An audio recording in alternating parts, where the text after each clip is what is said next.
ahora ya no solamente ha salido del formato auditivo, sino se ha ido al video, ¿no? Y vinculado básicamente a dos personas, los micrófonos similares a los que tenemos, Claro. un par de cámaras, o tres cámaras, y comienzan a conversar y obviamente se hace un formato un poco más visual, más interactivo, más entretenido. ¿Cómo está Jorge? Buenas tardes. Muy buenas bienvenido. tardes. Te hemos extrañado el sábado pasado. Feliz cumpleaños, ¿verdad? Muchas gracias. Ahí te he visto en tus redes bien activa recibiendo los saludos. Yo feliz de recibirlo trabajando y compartiendo con ustedes que son grandes profesionales. Muchas gracias. La semana pasada estuve un poquito delicado de salud, por eso ya se me hizo complicado llegar. Bueno, eres bienvenido. Gracias. Bueno, el formato podcast inicialmente inicia como un formato netamente en MP3, o sea, solamente audio, ¿no? Claro. El SoundCloud, Exitosa. el Spotify, el iVoox, el iTunes.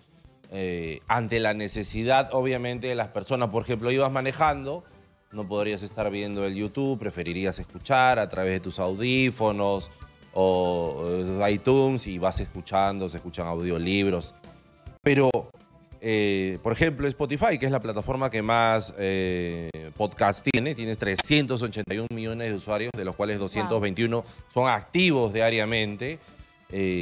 Muchos dirán, oye, ¿y qué se consigue con eso? Bueno, pero te da tráfico, te da visibilidad. Y conocer las noticias, porque yo investigué cuáles son los 10 podcasts más escuchados en el Perú y dos de los que están posicionados en el puesto 5 y el puesto 8 son de periodistas alternativos, Rosa María Palacios y La Encerrona, de Marcos y Fuentes. ¿No? Que o sea, la gente se informa. Estratégicamente, no solamente han utilizado el Spotify, sino han volteado y han utilizado el Google Podcast. Entonces, que le permite posicionarse rápido. Entonces, hay gente que no puede ver el video, pero está en su trabajo y pone el audio y está escuchando todo lo que han mencionado. Entonces, yo creo que es un formato que te permite esa interacción y ese dinamismo para las personas que de repente tenemos muchas cosas que hacer. Sin embargo, como hablábamos hace 2 semanas, el podcast ha evolucionado. Ahora podcast le llamamos, he visto muchos canales de mexicanos, incluso hay muchos personajes peruanos, futbolistas como el Cuto Guadalupe, algunos periodistas deportivos también. Él escucha el podcast, entonces el podcast ahora ya no solamente ha salido del formato auditivo, sino se ha ido al video, ¿no? Y vinculado básicamente a dos personas, los micrófonos similares a los que tenemos, un par de cámaras, o tres cámaras, y comienzan a conversar y obviamente se hace un formato un poco más visual, más interactivo, más entretenido.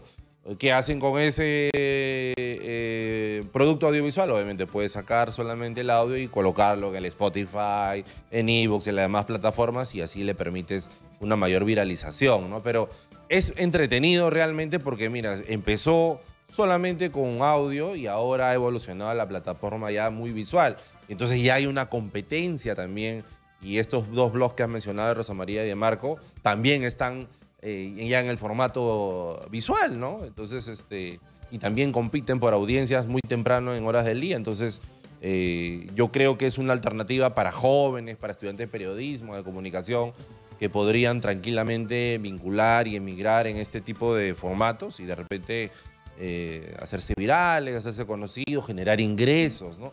Porque recordemos que no todo es noticias, ¿no? Ahora que ha estado los partidos de Perú en estos días, si tú pones partido de Perú, y eso venía manejando el carro, partido de Perú versus Chile en vivo, pones en YouTube y hay como 200 canales que están transmitiendo en vivo.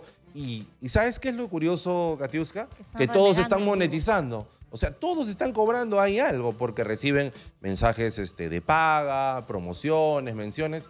Y tú ves, ayer estaba Fanático Adictos, creo que es de Argentina, 24.000 personas mirándolo. O sea, 24.000, es un estadio chiquito, creo que el del Cristal tiene menos hinchas para entrar y todos mirando.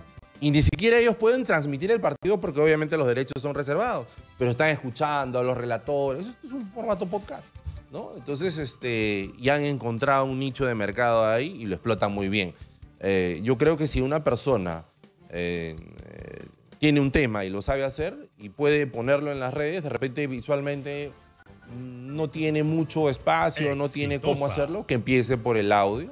Y tiene el SoundCloud, que es gratuito, el Spotify para podcaster, el Google Podcast, que también es gratuito, y podrían, el iVoox, que también tiene un formato gratuito, y podrían empezar por ahí hablando, por ejemplo, si fuera un taxista que quisiera hablar de su historia, podría tranquilamente decir las historias diariamente de un taxista y de repente, ¡pum!, y termina hasta en la televisión y hasta conduciendo un programa, ¿no? Sería interesante, claro. Sí. Según esa investigación que hice, el peruano escucha el podcast, pero más relacionado a la autoayuda. Por ejemplo, hay un podcast que se llama Estás Rica y habla sobre el empoderamiento de la mujer, todo personal, el lifestyle. Entonces todavía estamos en ello, ¿no? Todavía estamos en la autoayuda porque quieres escuchar por 40 minutos, una hora, muchos mensajes positivos. Sí, se ha puesto mucho de moda por la aplicación Amazon los audiolibros, ¿no? Entonces la gente ya no quiere leer, descarga el libro, se lo compra a un precio mucho más barato que el físico y va con sus auriculares o con sus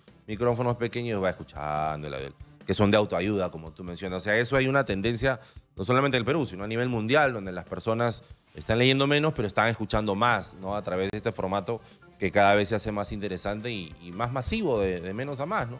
Imagínate una persona mayor, ¿no? Que se le hace muy difícil de repente manejar un control remoto.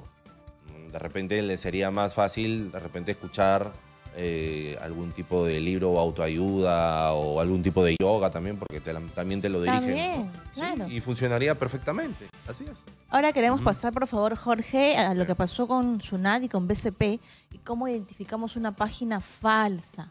Sí, hemos hablado de esto en otras ocasiones y hay algo que es importantísimo en cada página que nosotros encontramos. Por ejemplo, si tú entres al banco vía BCP o al Banco de Crédito del Perú, obviamente tú vas a digitar o BCP, te va a salir y la URL es tal cual como nosotros la conocemos.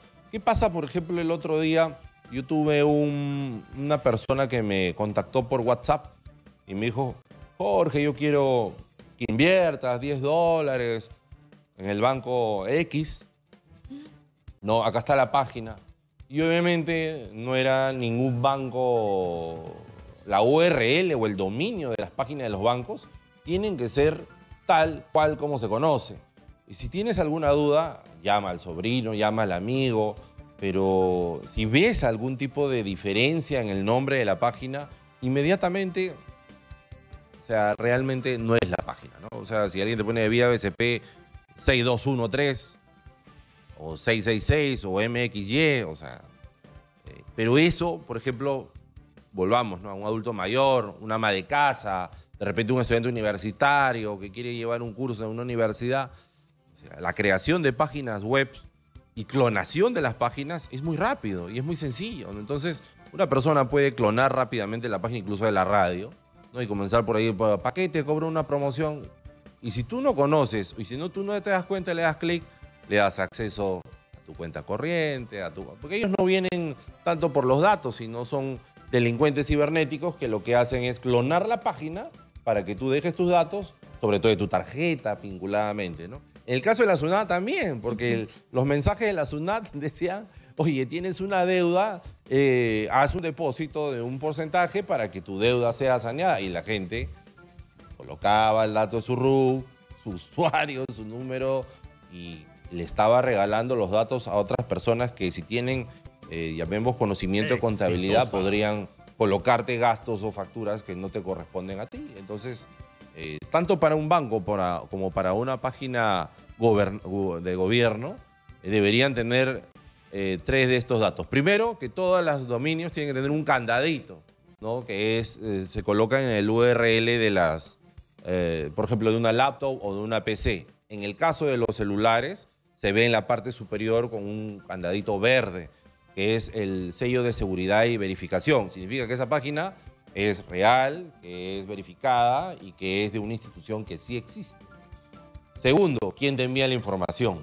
O sea, si la información llega de números desconocidos, de ofertas, o sea, todo lo que aparenta ser gratis y te lo dicen o te vas a encontrar con un gran descuento y has sido beneficiado de un momento a otro, entonces ya te tiene que generar algo de sospecha de alguna u otra manera. Entonces, no le des clic a links que llegan por contactos de WhatsApp que no conoces, por SMS que no conoces, por correo electrónico que no conoces, porque por esas 3 vías están llegando a nosotros, ¿no? Llegan a nosotros y nosotros a veces por estar distraídos con el día a día o tenemos algún tipo de deuda, algún tipo de preocupación, clic y ya caíste lamentablemente en la trampa de de la ciberdelincuencia, ¿no? Así es, Jorge. Ujú. Gracias, como siempre, por tu tiempo. Jorge Rojas, Katiuska, gracias. especialista en comunicación digital. ¿Dónde podemos ubicarte, por favor? Al 9458-54398, solo para contratos nada más,